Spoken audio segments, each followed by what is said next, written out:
Decide that. What led you to hit him with the too small tonight? What led? Come on, man. You was there. I mean, I saw What it. does he mean? Sometimes I have to ask questions I know the answer to. That's fair. And you just have to answer it. I mean, I think it was one of just those. I want to say it was Corey Joseph's on that one. It was just one of those fouls where you try to make the person hit the free throw, but I made the shot. And I kind of jumped up and looked at the bench and just, and sometimes that's not even in me to do that. Sometimes I just do it just to get my teammates going or just get the crowd into it. Because all those little energy moments, they play a part later in the game. Jose, obviously, he comes back on the bench after a rib injury. He's wrapped up, but he's still coming out, talking to you, talking to Najee. What did it mean for you guys to see him still being Jose even after all of that? Jose is funny. When I came out the game in the fourth quarter, I heard somebody say on our bench, "Yeah, go ahead and close the game for us, Z." I said, "All right." Then I kind of thought, like, hold on, Jose, I thought you was in the back. What the?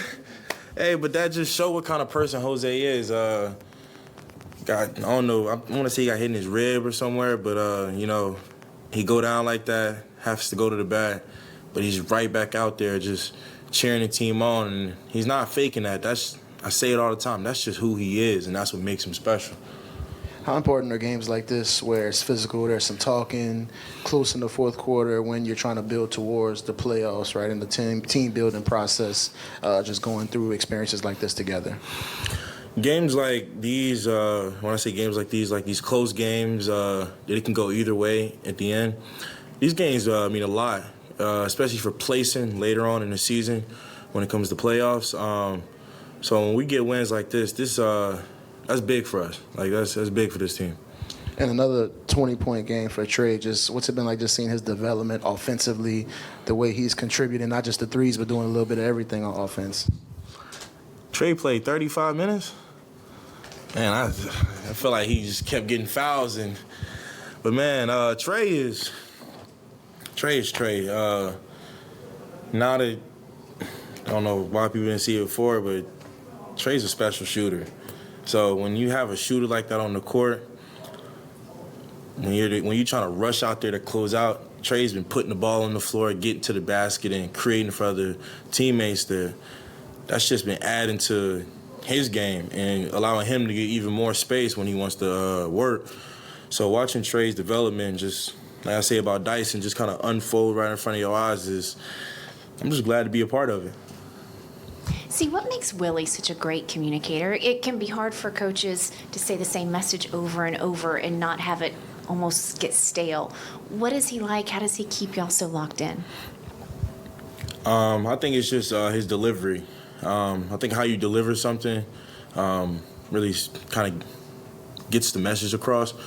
When Coach Green, when he talks about certain things like staying disciplined and, wanting to be great and wanting to win games, people got to think about it. Last year, even though I was on the court, we started the season off not too hot. But even during those moments, he said the same message, keep fighting, keep fighting. So for us to see him do that during those times, we know that it's real when he's saying it when we're winning as well. So I think that plays a big part into it. Hey, Zion, looking ahead to Friday, obviously last season you didn't get a chance to play and get to sit on the bench and watch that series, but what is it going to mean to you to get a shot at, to play against Phoenix these next two games? Yo, you're instigating. Yo, you're funny. I mean, I wasn't there. I wasn't out there on the court. You watching your brothers out there, and hats off to Phoenix. Phoenix is a great team. They've shown that. They've proven that. But, I mean, it hurt when I couldn't be out there with my brothers to affect the outcome of the game in any way. That was a lot to have to sit with during the offseason. Seeing your brothers, the emotions in the locker room after the game. People asking me, man, like, are you ready to come back? Or the drama I had to deal with last year regarding my injury and all that stuff.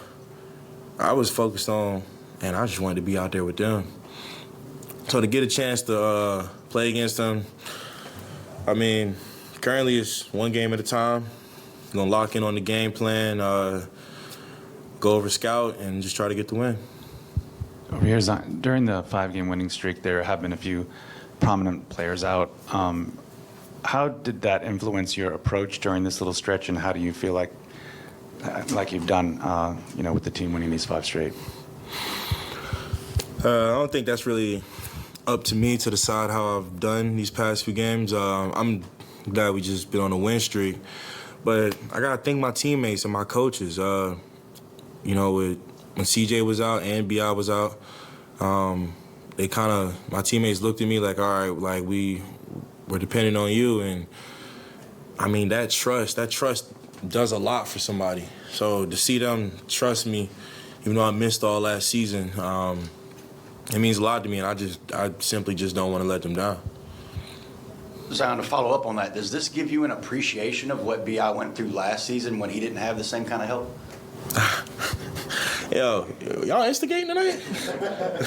Nah, I'm messing with you. I seen B.I. do that my rookie year.